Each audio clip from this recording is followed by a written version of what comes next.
Like, what changed from what you thought it was gonna be to it being in terms of going into law school?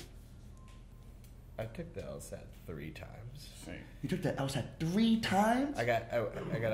Did you get better? I got so I got like a 158, and then I like took like a course for like $1,000, and then I like scored lower. You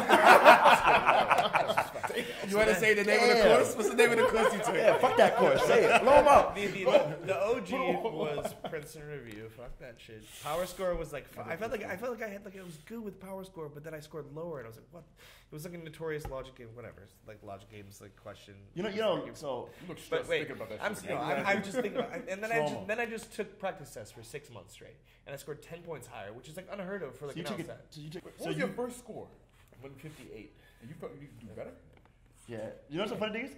I took a training program Top 10 shit. before my first test. Got a 154. Yeah, we all work in the same position. Yeah, Get paid the same salary. that would be my punchline. Got a 154. Just for people who don't know, the LSAT is the entry exam to different law schools that everyone has to take. Yeah. And it's the basically like highest score you can get is 180. So, it's the SATs of law school, basically. Right? That's the easiest way to say it. Here's what I don't tell people, though, is that I went to a very low-tier law school, or like whatever, it was like 100 something like that. Not Shout low out to tier. your law school. What law school is it? St. Thomas. Shout out St. Thomas. Shout out St. Thomas. So see, it was Catholic. We had like law school. The dude who wrote the terror memos with John Yoo and shit like that. People were protesting outside because it was like a religious institution. It was weird. But I worked my ass off for that first year, and then I realized that like the market, when we all fucking went to school, the job market sucked. Like while we were in it, when we were in our first year of law school, they were like, "You made a fucking mistake. 100% money." It was just like we will take your money. We'll forbear on these loans as long as we can. But I was like, "What's gonna make me more marketable?" So I transferred to University of Minnesota, which was like top 20. I don't tell people that I went to that first law school. Yeah, I should do that. I should be more honest, right? But I went there, and I don't know if I would have gotten bites in New York, but for going to Minnesota. So this is the thing that a lot of people don't know, right? In the sense of like getting into a good law school. So I took a prep course. Did not put enough energy into it. Got a 154. Put things off. So I didn't apply to the last day you could apply to St. John's. So I didn't get in. Now, I got into a bunch of other schools, but quick Google search, those not law schools you want to go to. Trash ass law schools. Trash. Wow. I noticed like a tier system to this shit, and it was like tier 4 or some crazy. I don't fucking know what it was. It was like full scholarship. Like what? I'm not going to You need school. like a 3.6. Yeah. Super So high, and then you lose that scholarship right so I'm away. like, all right, I'm not gonna. What I'm gonna do is I'm going to take a year off.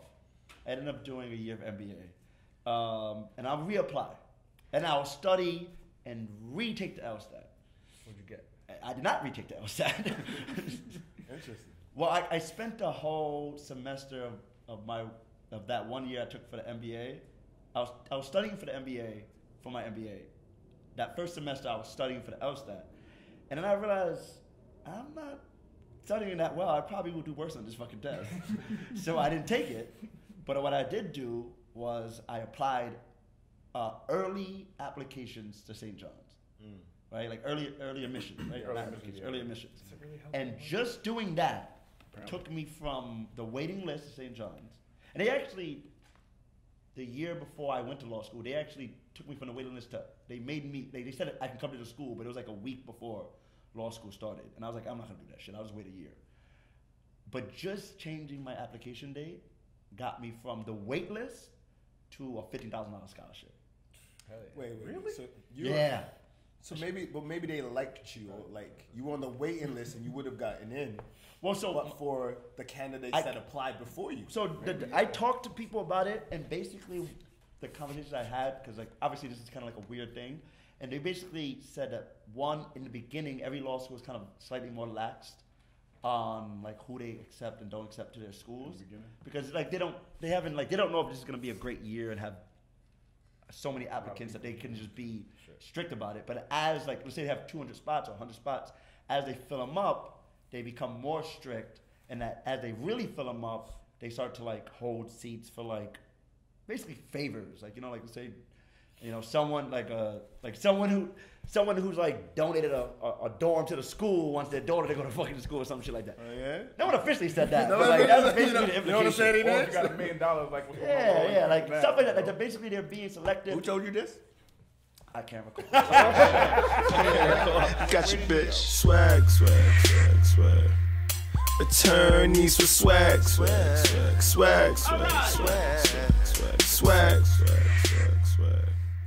Attorneys.